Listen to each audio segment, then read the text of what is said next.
Police officer কি without ওয়ারেন্টে arrest করতে পারে? হ্যাঁ, পুলিশ অফিসার অবশ্যই উইদাউট ওয়ারেন্টে অ্যারেস্ট করতে পারে। কোন কোন ক্ষেত্রে উইদাউট ওয়ারেন্ট অ্যারেস্ট করতে পারে? কগনিজেবল অফেন্সের ক্ষেত্রে। কিছু ক্ষেত্রে সাধারণ মানুষের কিছু প্রশ্ন এসে থাকে সবসময়, আপনার কাছে কি ওয়ারেন্ট আছে? এটা ইনরিলেভেন্ট কোশ্চেন। কারণ কগনিজেবল অফেন্সের ক্ষেত্রে পুলিশ অফিসার ডাইরেক্ট কাউকে অ্যারেস্ট করতে পারে কোনো ম্যাজিস্ট্রেটের পারমিশন ছাড়া। নন কগনিজেবল অফেন্সের ক্ষেত্রে তখন ম্যাজিস্ট্রেটের কাছে পারমিশন লাগে যে ওয়ারেন্টের জন্য। নন কগনিজেবল অফেন্স মানে সেই অফেন্সটাকে বোঝাচ্ছে যেটা অতটা গুরুতর নয়, মানে কগনিজেবল অফেন্সের থেকে কম গুরুতর। এই হচ্ছে দুটো পার্ট গেল। এইবারে পুলিশ অফিসার কোন পাওয়ারে অ্যারেস্ট করতে পারে? সিআরপিসি সেকশন 41 এর মাধ্যমে উইদাউট ওয়ারেন্টার পুলিশ অ্যারেস্ট করতে পারে। এইবারে কোন কোন ক্ষেত্রে কগনিজেবল অফেন্সেও পুলিশ অ্যারেস্ট করে না?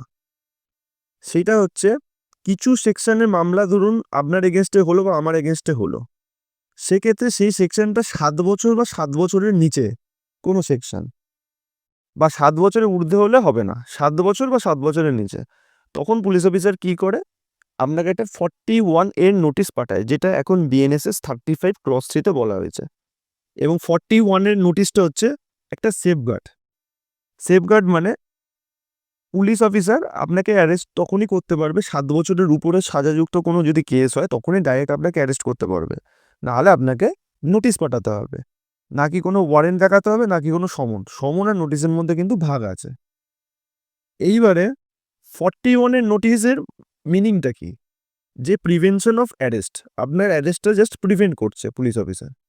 এবং 41 না দিয়েও কি পুলিশ অফিসার অ্যারেস্ট করতে পারে? হ্যাঁ পারে।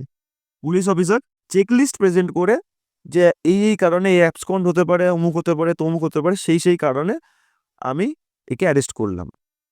এইটা এতদিন মিসইউজ অফ ল হচ্ছিল।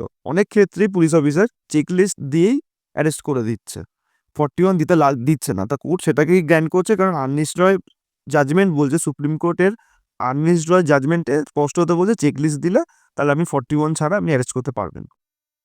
কিন্তু এখানে একটা সবথেকে বড় প্রশ্ন এসে দাঁড়ায়, এখন আইন কি বলছে? এখন বিএনএসএস সেকশন 47 একটা নতুন অসাধারণ আইন নিয়ে এসেছে। সেটা বলছে যে আপনি যখন কাউকে অ্যারেস্ট করবেন তখন তাকে রিটেনলি ভাবে জানাতে হবে এবং তার সাইন করতে হবে। সেই রিটেনে তার কারণ, বৃত্তান্ত সমস্ত কিছু সেটা রিটেনে দিতে হবে। আপনার হাতের লেখা দিলে হবে না। আপনি তাকে একটা রিটেন দিন, রিটেন দিয়ে তাকে সাইন করান, এই কারণের জন্য আমি আপনাকে অ্যারেস্ট করলাম। সেটা কোর্টে গিয়ে আপনি চ্যালেঞ্জ হবে। তাই সুস্থ থাকবেন, সাবধানে থাকবেন। আশা করি ইনফরমেশনটা কাজে লেগেছে।